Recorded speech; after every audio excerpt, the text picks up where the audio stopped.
and welcome to the Friday, May 14th, 2021 edition of On Iowa Politics. This week, Mission Accomplished and GOP Cancel Culture. Hi, I'm James Lynch of the Cedar Rapids Gazette. With me today are Tom Barton of the Quad City Times. Good morning, Tom. Good morning, James. Amie Rivers of the Waterloo-Cedar Falls Courier. Good morning, Amie. Good morning, James. And Gazette opinion editor Todd Dorman. Good morning, Todd. Good morning.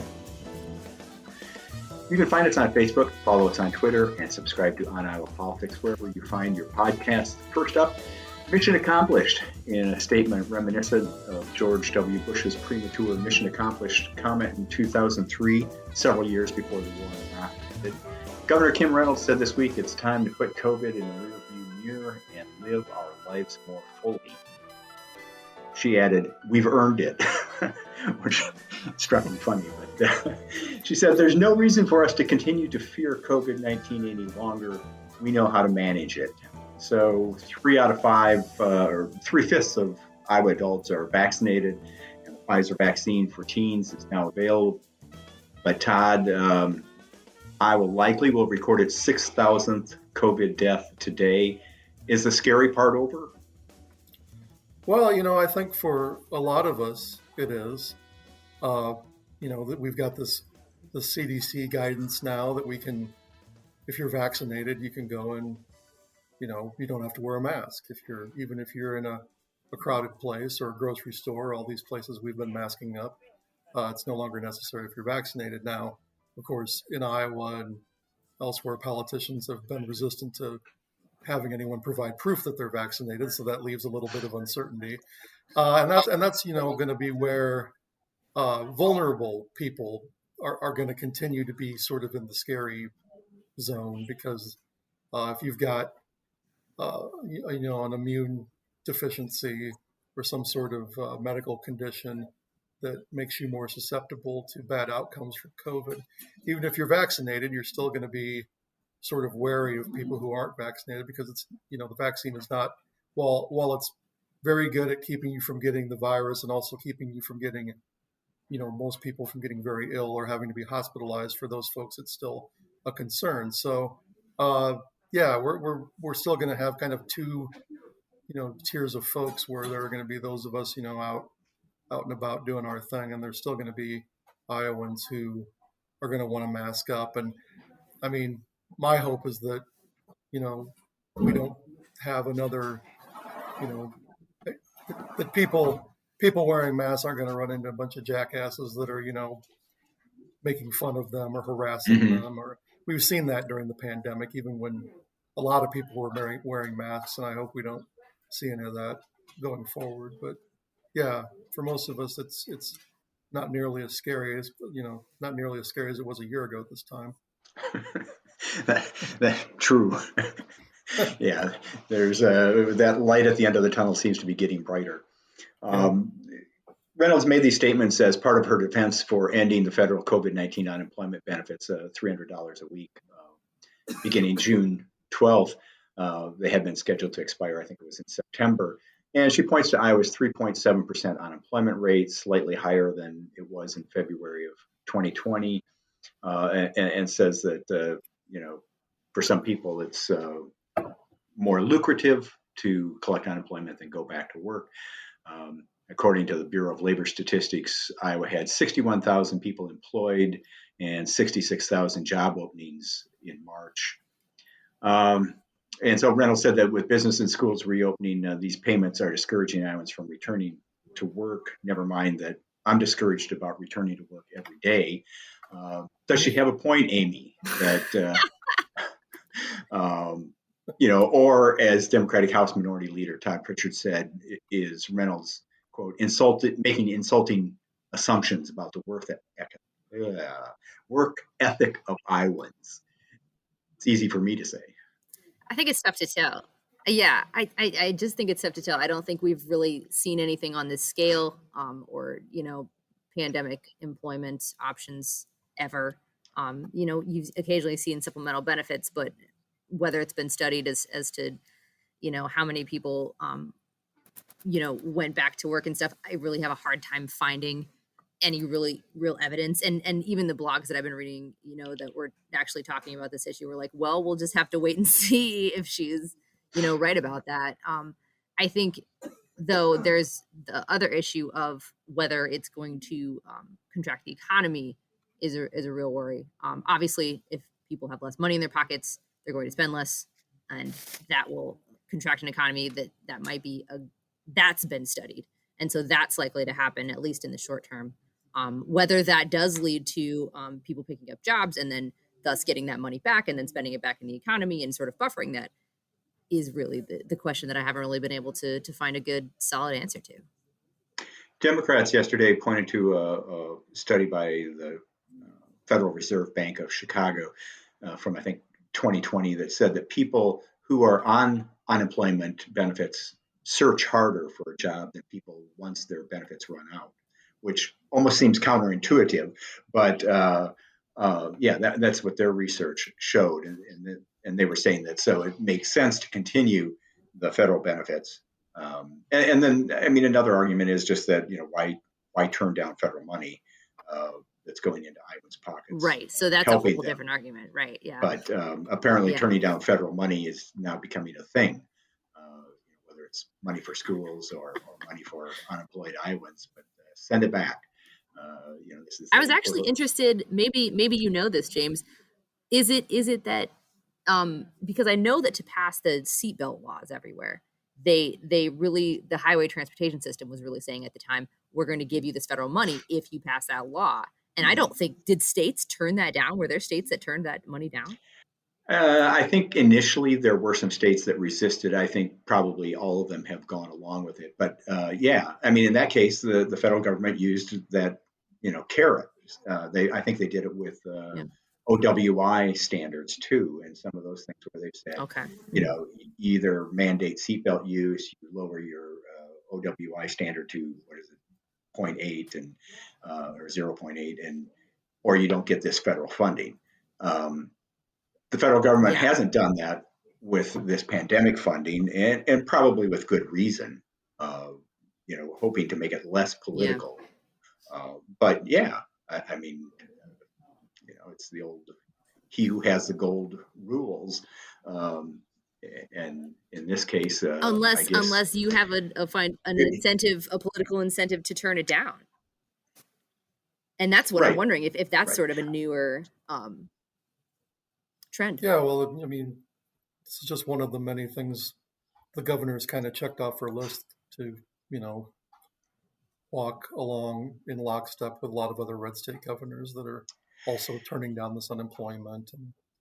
And my question is, in terms of the politics of this, yes, you please the sort of the business community that supports the Republican Party politics, the employers. But if Republicans are going to be the party of the working class, what about those folks who aren't ready to go back to work, have concerns, health concerns, COVID concerns, sort of the people who need that $300 a week, whose job may not be back yet. So, I mean, it's you're going to please your donors.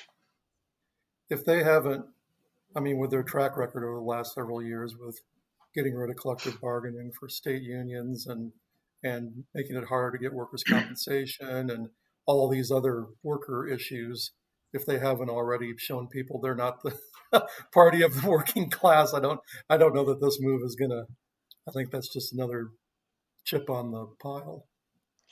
Well, and it'll be interesting because it leads into the election, right? So, like, the benefits are going to stop June 12th. You'll have that much time. You'll have a quarterly jobs report out by then. You'll be able to make, inferences either way, and they probably will make them either way as to whether that actually works. It also seems to me that it complicates Republicans' problems with attracting women voters because, everything we see says that women have been impacted, especially women with children who are not working because they have to provide childcare. And so which is not rebounded in the pandemic. Which is not rebounded. So if they lose that $300 a week and can't get back to work, it gives them even less reason to vote Republican come 2022. Well, and the child care bills that the House passed, I don't think the Senate took up, did they? They're in the big kitchen sink package that they're still talking about, although Democrats say they're not enough to really solve the problem. But Sure. the tax credits they put in there are in that big grand bargain that we talked about last week. So they're still likely that they'll be approved. But how fast that money. Yeah. So, Yeah. it seems clear from the governor's remarks that she's putting a priority on reopening the economy that was never really closed. She talked about a new ranking that shows Iowa is making the second fastest economic recovery among states, which I suppose is a good thing if we're not ignoring the risk involved in everybody going back to work in a state where only 3/5 of the adult population is vaccinated. Moving on to GOP cancel culture. This week we saw the U.S. House GOP cancel one of their own with their vote to oust Wyoming Representative Liz Cheney as chairwoman of the House Republican Conference. That's the third highest ranking position among House Republicans. Tom, does kicking Cheney to the curb put an exclamation point on the end of the GOP as we knew it? No longer the big tent party, but for the foreseeable future, the party of Donald Trump? I think the vote by House Republicans seems to make clear that a turn away from Trump to be political suicide, and that the allegiance that many GOP voters have to the former president is so intense that party leadership feels the party can't succeed without him. As a result, I think you're seeing a Republican Party that is more isolationist and more populist, one that's far less focused on policy and more focused on personality. By doing so, though, I think the party ends up alienating independent, suburban, and women voters, relying on a Trump base that's likely not big enough to help the party win back majorities in Congress. The last time Trump was on the ballot, Republicans lost the White House, the House, and the Senate. However, midterm elections generally go well for the party that's not in the White House, and there's traditionally a lower turnout than in the presidential election. And it seems clear from Cheney's ouster that Republicans believe an important element to animating the party's base going into the midterms is going to be former President Trump, and whether he's supportive of their efforts and willing to help energize and motivate GOP voters. But I guess I'm not so sure that will be a winning strategy for the Republican Party. I think Senate Minority Whip John Thune, who's up for re-election in 2020, is right when he says if Republicans keep talking about 2020 and focusing on Trump, they're going to lose in 2022, that the party needs to focus on the issues that the American people care about: jobs, immigration, infrastructure, drug pricing, childcare, and not rehash the last election. Yeah, that never seems to be a winning strategy to go back and try to relitigate the previous election.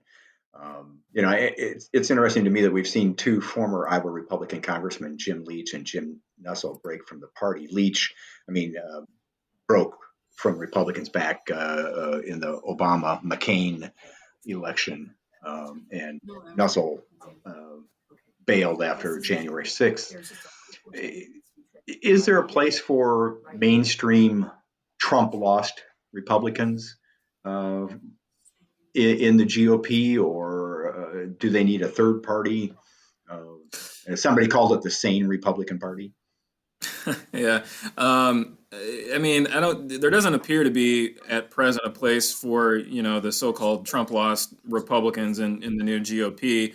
However, Reuters reported that there is a unlikely coalition of traditional Republicans, independents, and Democrats, about 1/3 of the Wyoming voters that they interviewed, who said that they would likely vote for Cheney in 2022, kind of providing a floor of support that could keep her hopes alive for re-election.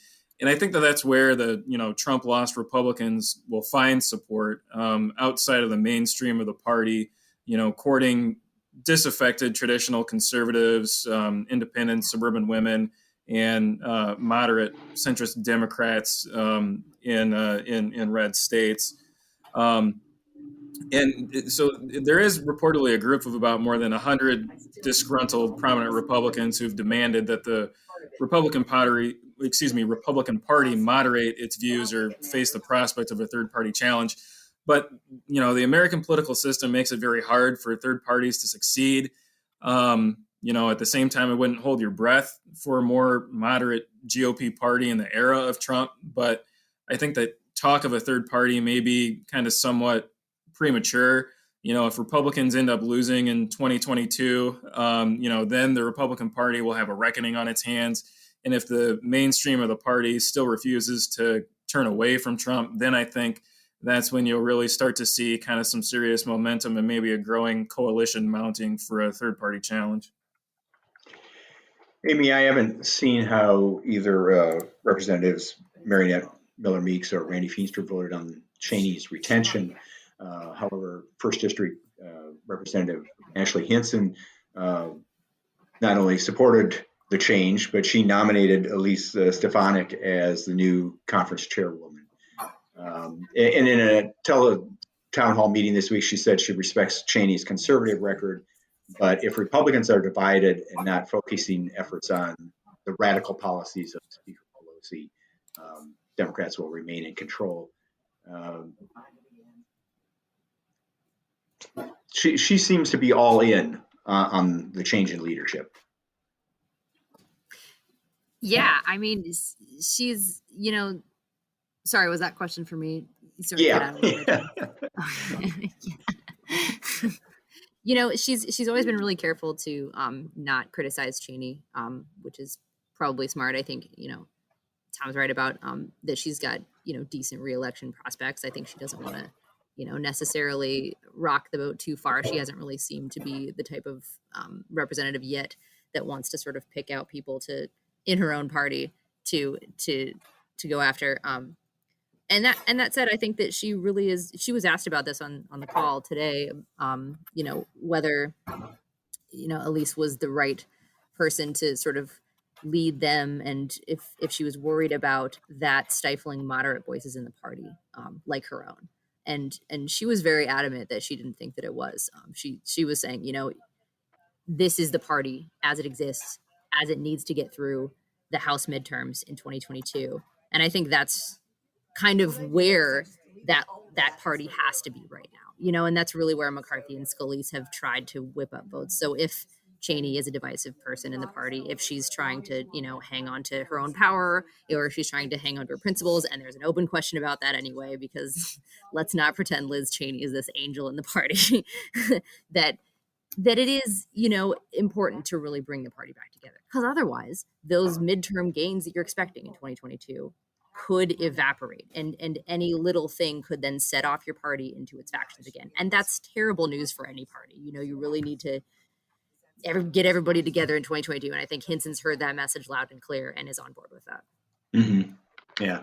One of the more interesting comments during this whole discussion about Cheney versus the party came from Senator Joni Ernst, who said, "I feel it's okay to go ahead and express what you feel is right to express. And, cancel culture is cancel culture, no matter how you look at it. Unfortunately, I think there are those that are trying to silence others in the party." Todd, is Joni going wobbly on us, or is she far enough away from her next reelection campaign that she doesn't have to kiss the ex-president's ring? Yeah, or anything else?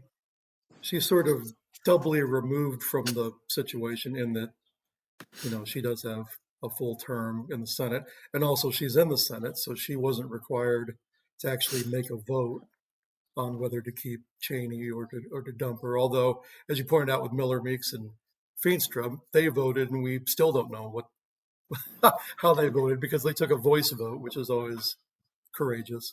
But I think she probably, to some extent, maybe agrees with some of the sentiments that Cheney Cheney has expressed, although we really haven't heard Joni Ernst say anything, along those lines about the election. She hasn't been strongly critical of the big lie or any of these other yarns that they're kind of spinning. The revised history of January 6th, that these guys were just tourists out for a stroll.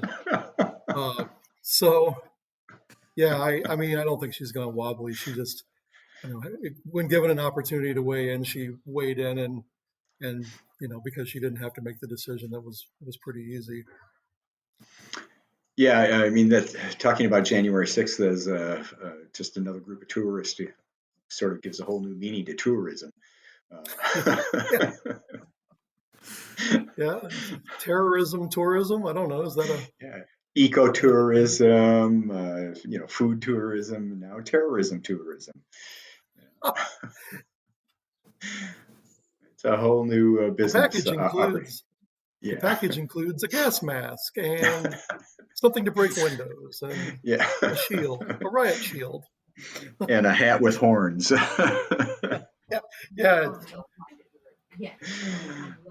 You'll be paired with a QAnon shaman.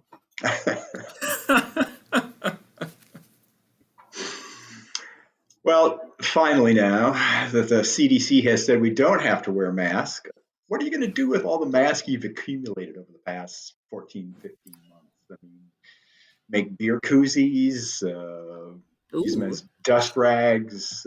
What should we do with these things? Sew them together and make quilts? Save them for flu season? Oh, there you go. Practical, Tom. Save them for flu season. I saw wasn't there a congressman that made like a video yesterday of all the different things he was doing with his mask? He made like a bookmark, and he walked up the top of the stairs and like dabbed his head with it and put it around a beer. So he had all these different. I'm just gonna tuck mine somewhere, in a box or something, and just put pandemic supplies on the box for the next one. Down there in the bomb shelter next to the saltines and canned water. Exactly. I'm just going to say, consider it being prepped for the next one. Yep. Todd's a prepper. But they would look so cute as like hammocks for like birds or squirrels. You could just tie them into the trees and under clotheslines. That's a good idea. Yeah. All right. Okay. Lots of uses. I just wonder how long until some museum or gallery has a mask retrospective, the art of the mask, So I'm sure. Well, we should save them. If you're in Congress, Nancy Pelosi's still enforcing the mask rule on the House floor as of this morning. But the Senate, I think, pay no attention to that science. Joni and Susan Collins came off the elevator, didn't they, yesterday, and take off their masks and yell freedom, I think someone tweeted. So there's a historic moment. Yeah. The shot heard around the world the day the mask mandate went away. The sneeze. Yeah. Well, that's it for this edition of On Iowa Politics. I hope you enjoyed it. And if you did, tell a friend and subscribe to us wherever you find your podcast. Send fan mail to podcast@thegazette.com. And you can find us on the homepages of the Quad City Times, the Sioux City Journal, Muscatine Journal, Mason City Globe Gazette, Waterloo-Cedar Falls Courier, and the Cedar Rapids Gazette. New trick will take us out. If you know now a band or a musician who should be on our show, send us a sound file and subscribe to On Iowa Politics. For Tom, Amie, Todd, and our producer, Stephen, I'm James Lynch. Thanks for listening. Stay well. She doesn't own a dress. Her hair is always a mess. If she catches stealing, she won't confess. She thinks that I'm beautiful. She smokes a pack a day. No, wait, that's me. But anyway, she don't care a thing about that, hey. She thinks that I'm beautiful. Me, Virginia. She never compromises. She loves babies and surprises. Wear high heels when she exercises. Ain't that beautiful? Meet Virginia. I can't wait to meet Virginia. Well, she wants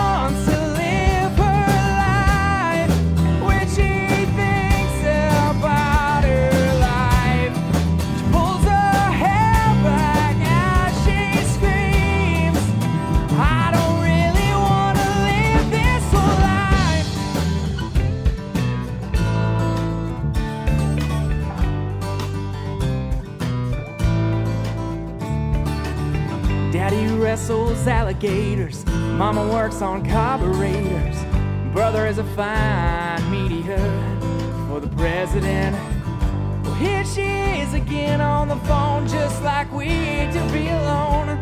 We just like to sit at home and rip on the president. Meet Virginia. I can't wait to meet Virginia. Yeah, yeah, yeah. Well, she wants to be the queen when she thinks about her scene.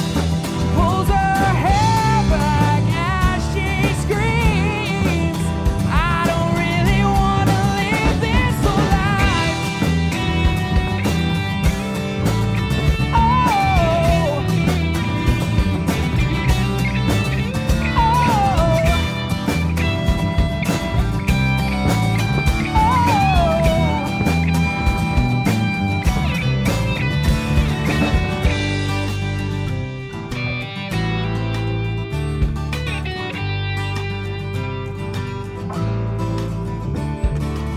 she only drinks coffee at midnight when the moment is not right, and her timing is quite unusual. You see, her confidence is tragic, and her intuition magic. The shape of her body unusual. Meet Virginia. I can't wait to meet Virginia. Yeah, yeah, yeah.